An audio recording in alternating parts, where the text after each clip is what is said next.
예, 시황맨의 주식 이야기 주간 증시 전망대 방송 시작하겠습니다.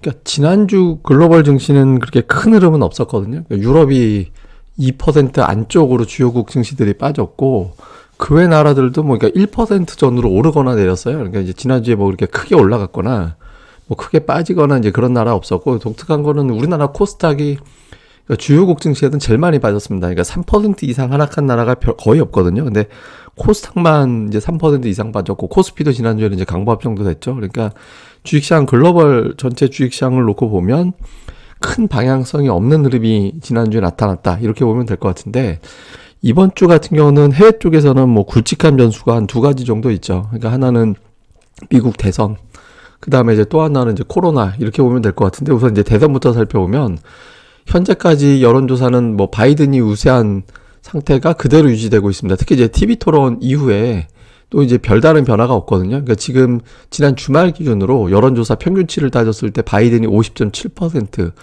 트럼프가 42.8%, 그러니까 7.9%포인트 정도 바이든이 이기고 있고, 또 승리할 확률, 그러니까 이제 도박사들이 베팅하는 거죠. 그러니까 승리할 확률은 바이든이 65.7%, 트럼프가 36%, 그러니까 이제 바이든이 이기는 쪽으로 보고 있어요. 그러니까 이제 일부에서는 이제 지난번 힐러리하고 트럼프하고 붙었을 때도 여론조사 내내 이제 힐러리가 이겼지만 결국엔 뒤집혔다 이런 이제 이야기가 있긴 하지만 이제 일부에서는 또 최근에 나오는 이야기는 그때는 오차범위 안쪽이었고 지금 여론조사는 일관되게 오차범위 밖이다. 그래서 쉽지 않을 것 같고 특히 이제 사전투표가 지금 5천만 명 정도 진행이 된 상태라서 그러니까 남은 기간에 나머지 유권자 가지고 저 폭을 뒤집어내기는 좀 어려운 거 아닌가? 뭐 이런 어떤 분석이 현재로서는 우세합니다. 근데 이제 물론 이제 샤이 트럼프 지지자들이 집결이 돼서 뒤집기 또는 이제 근접할 가능성도 여전히 있죠. 그러니까 요거는 우리가 이제 뭐 단정할 수는 없는 건데 최근에 이제 미국에서 나오는 어떤 보도라든가 이런 걸 놓고 보면은 이제 현재까지로는 이제 바이든이 이기는 쪽으로 계속 가고 있는 것 같습니다. 근데 이게 왜 중요하냐면 판세가 바이든이 이제 계속 좀 압도적으로 이기는 쪽으로 가게 되면 여론조사상 그러면 이제 시장의 긴장감이 좀 덜해서 이후에 이제 경기 부양이 되겠구나 뭐 이제 뭐 재정 부양을 하겠구나 이런 기대감이 먼저 이제 작용할 가능성이 있거든요. 근데 이게 지지율이 다 이제 이번 주에 좀 좁혀지는 형태가 되면 혹시 또 결과를 늦게 보게 되는 상황 불복 막 이게 이제 또 대법원까지 넘어가고 그러니까 이런 상황이 될 수도 있어서 이런 어떤 좁혀졌다 이런 내용이 나올 때 시장이 좀 흔들릴 수 있거든요. 그래서 이번 주에 이 지지율 추이는 좀 어쨌든 주목을 해봐야 될 것 같다. 이렇게 보면 될 것 같은데 근데 다만 아마 조금 지나면 일주일이 지나가게 되면 미국의 대선이라는 불확실성은 일단 해소가 되는 거잖아요.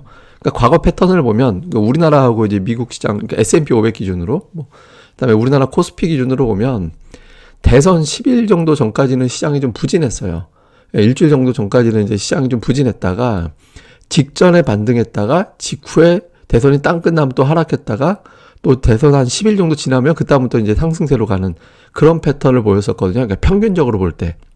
네, 평균적으로 보면 이제 그런 패턴이 나왔는데 그러니까 지금 바이든의 승기가 유력하고 추가 부양 관련된 이슈가 또 강하게 작용한다면 이번 주에 이제 조심스러운 어떤 상승 시도도 가능하다라고 봐야 되겠죠. 특히 이제 미국 대통령 임기 1년차, 그러니까 내년인데, 내년도에 증시가 전체적으로 좀 강세를 보이는 그런 경향이 좀 있었거든요. 그래서 이런 흐름이 나올 가능성이 있어 보이긴 합니다. 왜냐면 어차피 누가 대통령 돼도 대규모 이제 부양책 가동은 이제 불가피하니까. 근데 다만, 이제 앞서 말씀드린 대로 이 변동성, 그러니까 이제 지지율 추이에 따라서 또 시장의 변동성이 나올 수 있어서 뭐 이렇게 편안하게 간다 이렇게 보기 좀 쉽지 않을 것 같고 그러니까 변동성은 조심하되 이 변동성 국면에서도 그러니까 대선 국면 이후에 이제 뭐 부양이라든가 아니면 코로나 상황에 따라서 또 이제 어느 쪽으로 방향을 잡을 가능성이 있기 때문에 그 이후의 장세에 대해서 이제 준비를 일주일 동안 해 나가야 된다 이렇게 보면 될 것 같고요.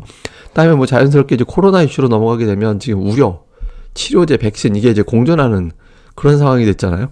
확진자는 뭐 지난 주말에 미국이라든가 유럽은 정말 겁나게 하는 수준으로 늘어났습니다. 그러니까 미국은 8만 명 넘어갔고, 그다음에 유럽 같은 경우도 뭐 한 국가에서 4만 명 넘어가기도 하고, 그러니까 이제 이 코로나 국면으로 진입하면서 최대 수준을 돌파하고 막 이렇게 확진자가 막 늘어나고 있는 상황이거든요. 그러니까 사망률 자체는 낮아요. 아직까지는. 그런데 이제 사망자 자체가 지금 늘어나고 있는 상태가 되고 있어서 이게 이제 투자자들이 이거 혹시 경제 봉쇄라든가 이런 걸로 가는 거 아닌가?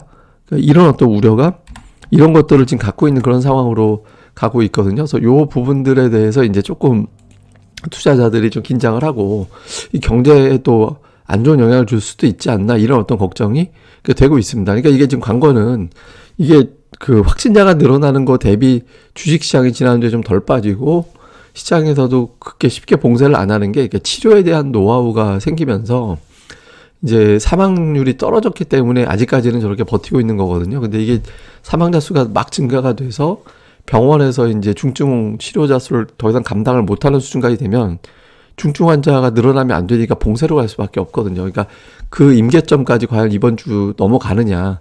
이게 되게 이제 관건이 될 거고요. 그 다음에 이제 또 하나는 백신. 예, 이제 백신이라는 어떤 변수도 좀 봐야 되거든요. 그러니까 지금 미국 같은 경우는 이제 대선 국면이라서 쉽게 뭐 경제 제한 조치 이런 것들이 이제 나오기에는 쉽지는 않을 거예요. 그러니까 유럽은 지금 조금씩 단계를 계속 높여나가고 있는 이제 그런 상황이죠. 그러니까 근데 미국이 만약에 이제 봉쇄로 가는 상황이 생기면 이제 증시가 좀 충격을 받을 수는 있을 겁니다. 근데 이번 주 이제 그렇게 가진 않을 것 같아서 경계감 정도, 예, 경계감 정도는 나오겠지만 아직까지 경제 봉쇄 때문에 시장이 크게 휘둘리는 그런 상황까지는 가지는 않을 것 같아요. 근데 이제 이게 마냥 이렇게 버티고만 있지 못하거든요. 확진자가 막 미국에서 10만 명 넘어가고 뭐 유럽에서 한국가에서 5만 명, 6만 명 넘어가면 아무래도 좀 부담이 될 수밖에 없거든요. 근데 이 시점에서 과연 이제 백신하고 치료제가 이 재료를 이제 상쇄시켜 줄 수 있을 거냐. 이것도 되게 중요하죠. 왜냐면 지금 코로나 상황만 놓고 보면 주식시장 올라가기가 좀 버겁거든요. 그런데 이제 이번 주에 이제 백신하고 치료제 뉴스량이 얼마나 많이 나오느냐에 따라서 그걸 좀 커버해 줄 수도 있거든요. 지금 일단 파이자는 11월, 다음에 이제 모더나는 12월에 긴급 승인을 신청할 것으로 예고가 돼 있잖아요. 그리고 이제 주말 사이에 나온 뉴스로는 아스트라제네카라든가 존슨앤존슨도 실험 재개를 이제 임상실험 재개한다고 그런 어떤 보도가 나왔잖아요. 그러니까 지금 뭐 예를 들어서 뭐 존슨앤존슨이나 아스트라제네카는 미국에서 빼놓고 나머지에서는 재개가 됐었는데 이제 미국에서도 재개가 되고 존슨앤존슨도 임상 과정에서 이제 뇌졸중이 이제 발생한 환자가 있었는데 확인해 보니 백신하고 상관없는 것으로 확인이 됐다. 그래서 이제 다시 곧 이런 시점에 재개한다라고 하거든요. 이렇게 되면 연초에 최소 3개 이상의 백신이 활용될 가능성이 생기는 거잖아요. 내년도 정도 됐을 때. 그러니까 요게 이제 얼마나 투자자들의 이제 심리를 좀 안정시킬 수 있느냐. 확진자 급증하는 상황에서. 그다음에 또 하나는 이제 국내 항체 치료제도 효과가 있다. 그러니까 지금 뭐 6개 그룹에서 코로나19 6개 그룹에서 모두 효과가 있다라는 내용들이 또 나왔잖아요. 그래서 이런 부분들이 또 이제 그 투자자들을 조금 안도시켜 줄 수도 있거든요. 그러니까 이게 지금 확진자 증가와 다음에 이제 치료자의 백신 이슈가 지금 맞물리고 있는 상태라서 이 중에서 이제 어느 쪽을 더 포커스를 맞출 거냐. 그거는 일단, 근데 이번 주 같은 경우는 뭐 백신이라든가 이제 치료제 쪽으로 막 일방적으로 5일 내내 뭐 영향을 받기도 어려울 거고 확진자 증가 쪽으로 마냥 영향을 받기도 치료제하고 백신이 거의 나와 가는데 뭐 이런 어떤 분위기가 만들어지고 있기 때문에 쉽지는 않을 겁니다. 그러니까 일단 현재로서는 코로나 우려를 저 치료제와 백신이 어느 정도 방어해 줄 것 같다. 이 정도로 우리가 생각하는 게 좀 현실적이지 않나. 이렇게 보면 될 것 같고요. 그 다음에 이제 또 중요한 게 이제 수급인데 최근에 보면 이제 외국인들이 10월 들어서 매수 기조는 유지하고 있어요. 그리고 특히 3주 연속 순매수는 올해 들어서 두 번째고 7월 이후에 처음이거든요. 근데 이제 전기전자 업종 같이 이제 특정 업종에 집중되고 있잖아요. 근데 사실 엄밀하게 보면 1조 원 이상 10월 들어서 매수긴 한데 그 10월 8일에 하루에 대량 매수 들어왔거든요. 그날. 그 8일에 이제 만길이라서 그날 대량 매수 들어온 게 있었는데 그날 들어온 걸 빼면 현재 지금 20일 지나가고 이번 주가 마지막 주잖아요. 그러니까 10월에 누적된 순매수가 그 날짜 빼면 3,500억 밖에 안 돼요. 그러니까 외국인 투자자들이 뭐 이렇게 매수 들어왔다 이렇게 얘기하기는 좀 애매한 상태거든요. 그러니까 외국인들은 아마 미국 대선이 불복 논란으로 가지 않는다라는 전제가 된다라면 매수는 계속 이어질 겁니다. 그러니까 뭐 유럽 상황도 좀 봐야 되긴 하겠지만, 그러니까 지금 미국 대선이 좀 무난하게 끝나느냐, 요 무난하게 끝난다면 조금 지금보다는 이제 적극적으로 보여줄 가능성이 있죠. 근데 어쨌든 적어도 외국인들이 뭐 대량으로 팔지는 않는 그런 상황이고, 그 다음에 이제 금융투자도 제가 이제 금융투자는 4분기 넘어가게 되면 대체로 매수 우위를 보인다라고 말씀을 드렸잖아요.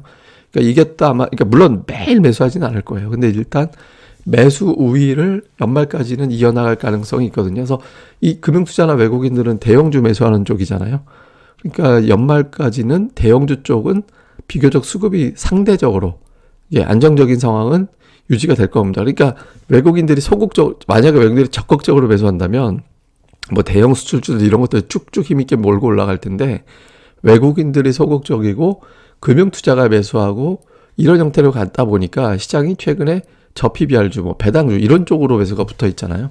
그러니까 이런 쪽으로 가고 있고, 여기다 외국인들이 적극성을 보인다면 뭐 전차 군단을 비롯해서 대형 수출주 쪽으로 힘이 붙고 이런 형태가 되겠죠. 근데 현재 수급 구도는 뭐 앞서 말씀드렸던 이제 저PBR, 배당주 이쪽으로 이제 매수가 붙기 쉬운 그런 형태가 되고 있고, 이제 반면에 이제 코스닥이라는 중성주 이쪽은 양도세 이슈가 지금 계속 변수가 되고 있거든요. 그러니까 지난주에 글로벌 증시에서 코스닥이 제일 약했던 것도 양도세 때문에 밀리고 있었다, 이렇게 볼 수 있는 거잖아요. 그러니까 코스닥이 2주 동안 계속 약해요. 그러니까 그 전주에 4.3% 빠지고 지난주에 3.1%, 2주 동안 한 7.5% 정도 빠졌거든요. 그러니까 이게 우리만 유난하게 이렇게 빠질 이유가 없는데 수급에 이렇게 문제가 되고, 특히 기관들이 많이 팔고, 이게 이제 양도세에 대한 어떤 부담, 대주주 기준에 대한 어떤 부담이 좀 있다, 이렇게 볼 수도 있거든요. 물론 이제 다른 요인도 있겠지만. 그러니까 이제 예전 같으면 3월 이후에는 뭐 개인들의 예탁금이 팍팍 들어와서 이 물량을 거뜬하게 받아내면서 들어올렸는데, 지금 예탁금이 3월 이후에 확 들어왔을 때하고는 또 다르거든요. 그래서 지금은 이제 물량이 계속 나오는 상황이긴 한데, 어쨌든 이번 주에도 요 변수가 코스닥 시장의 어떤 중요한 어떤 이슈가 될 겁니다. 요 부분이 이제 깔끔하게 해소되지 않는다면, 그러니까 금감원에서 어느 정도 이제 그게 가닥이 나오지 않는다면, 기재부에서 이제 어느 정도 뭐 윤곽이 나온다, 정치권에서 이제 이걸 어떻게 결정한다, 요게 나오지 않는다면 조금 이제 코스닥이 완전히 확 드라마틱하게 기술적 반등 이상을 뛰어넘는 방향을 확 위로 틀기도 좀 애매한 그런 형태가 될 겁니다. 또 이번 주에 이제 그 대주주 기준 관련해서 보도도 여전히 좀 주목을 해봐야 된다, 이렇게 봐야 될 것 같고, 그다음에 환율도 봐야 되는 게, 이제 주말에 역외 환율이 1128원대까지 빠졌거든요. 지금 2년 만에 최저치로 빠졌어요. 근데 이거 지금 원화만 강세 보이는 게 아니라 뭐 위안화도 강세 보이고 막 이렇게 있어서 당장 뭐 수출 경쟁력 문제까지 뭐 이렇게 확대 해석하고 그럴 필요는 없는데, 그러니까 지금 이제 위안화가 강세 보이는 게 원화 강세 이유거든요. 그러니까 중국의 경제가 좋아서 바이든의 승리를 베팅하기 때문에, 또 이제 위안화가 강세 보인다라는 거는 중국이 소비해야 되기 때문에 중국이 수입해오는 제품의 가격이 떨어져야 되잖아요. 그러니까 위안화 강세 보이면 환율이 내려가서 수입 제품 가격이 내려가거든요. 그러니까 그걸로 이제 소비를 또 끌어올리는 효과도 하려고 하고, 그다음에 이제 중국이 또 미국산 농산물을 굉장히 많이 구매했잖아요. 최근에 그 무역협상 약속 지키려고. 그러니까 환율이 내려가야 많이 구매해도 덜 부담되잖아요. 그러니까 이런 것들 때문에 이제 복합적으로 되는 거거든요. 그러니까 특히 이제 미중 무역 갈등 때문에 피해국이었던 우리 입장에서 보면 이 우려가 좀 완화되는 거는 긍정적이에요. 근데 이제 문제는 뭐냐면 가파르게, 지금 너무 가팔라요. 그래서 가파르게 가는 점은 이렇게 내려가다 다시 또 올라갈 수 있고, 이런 불안정한 상태가 될 수 있기 때문에 안정적인 하락, 완만한 추세를 보여주는 게 되게 중요하거든요. 특히 이제 이게 환율이 계속 완만하게 빠지면 외국인들 입장에서는 그냥 매수 붙여놓으면 좋겠다, 이런 생각을 할 수밖에 없거든요. 물론 지금은 보유만 하고 있어도 외국인들이 평가이익이 생기기 때문에, 예를 들면 그러니까 지난주, 그러니까 삼성전자를 이번 달로 놓고 보면, 그러니까 삼성전자가 이번 달에 주가가 3.4% 정도 올랐거든요. 근데 이게 달러로 바꾸면 삼성전자가 이번 달에 6.8% 올랐어요. 그러니까 국내 시세 대비 2배 올랐거든요. 그러니까 외국인들이 얻은 평가액이 훨씬 더 커요. 3%면 지금 삼성전자 시가총액이 거의 360조 정도 되잖아요. 그러면은 저게 3% 벌써 10조 원이 넘잖아요. 그러니까 지금 10조 원이 넘는 금액이고, 저게 외국인들 지분율로만 따져보면 외국인들 그냥 가만히 환율만 가지고도 거의 막 5조 원 정도 막 평가액이 더 플러스가 되는 상황이 생기는 거거든요. 그러니까 외국인들 입장에서는 굳이 뭐 매수 안 하고 환율만 내려가도 좋긴 하지만, 그러니까 외국인들이 반드시 뭐 삼성전자 모든 외국인들이 갖고 있는 건 아니잖아요. 그러니까 요걸 또 활용을 하고 싶겠죠. 근데 이제 문제는 뭐냐면, 그 환율이 내려가고 있는 우리나라하고 위안화가 그 돈 가치는 올라가는데 증시는 그다지 안 세요. 중국 상해종합주가지수도 안 세고, 우리나라 증시도 별로 안 세고, 그렇다고 환율 하락하면 외국인들 매수가 아주 폭발적으로 좀 세게 들어오고 그래야 되는데, 그건 우리나라도 그렇고 중국도 그렇고 그렇게 확 들어오고 있는 거 아니거든요. 최근에 지난주에 가장 돈 많이 들어간 신흥국가는 인도였어요. 인도가 좀 확진자가 줄고 있거든요. 그래서 그런 거 이외에는 아직까지는 사실 환율 내려갔을 때 증시가 굉장히 좋은 효과를 누렸던 예전하고는 좀 다릅니다. 근데 아마 지금 미국 대선 문제, 확진자 완화 또는 이제 백신에 대한 확실한 일정이 나오면 외국인들이 지금같이 소극적인 어떤 반응보다는 이제 조금 더 적극적으로 반응할 가능성이 있어서 좀 환율이 어쨌든 너무 빠르게 빠지는 것보다는 좀 완만하게 뭐 살짝 반등 나왔다가 또 살짝 빠졌다 요 정도 흐름 유지해 주는 게 어쨌든 좀 도움이 될 거다. 너무 빠지면 뭐 수출 경쟁력 어쩌고 이런 얘기 또 나올 수 있으니까 요거 좀 봐야 될 것 같고요. 그리고 이런 것들을 아울러서 수급과 환율에 이제 외국인의 시각을 우리가 알아볼 수 있는 게 삼성전자잖아요. 그러니까 삼성전자가 과연 이제 어떻게 될 거냐 이게 이제 되게 중요한데 일단 지난주는 순매수로 끝나긴 했어요. 근데 이제 월화수 매수 들어오고 특히 이제 수요일 같은 경우는 하루에 화요일이죠. 하루에 거의 500만 주 정도 매수 들어왔다가 지난주 그 목요일에는 또 270만 주 매도했다가 이렇게 좀 매수와 매도가 조금 갈리는 그런 흐름을 보였거든요. 근데 어쨌든 주가는 6만 원대를 일주일 내내 유지했어요.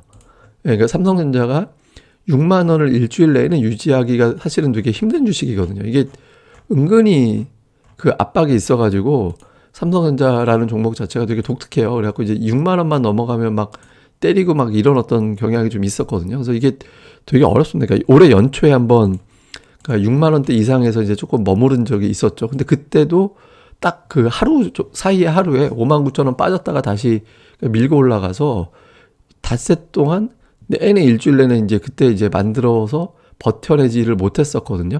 그러니까 이제 그리고 그 다음 주에도 62,400원 그때 이제 최고가 찍었었는데 그때 그렇게 최고가 찍어놓고 이제 그 다음 주에 또 빠졌어요.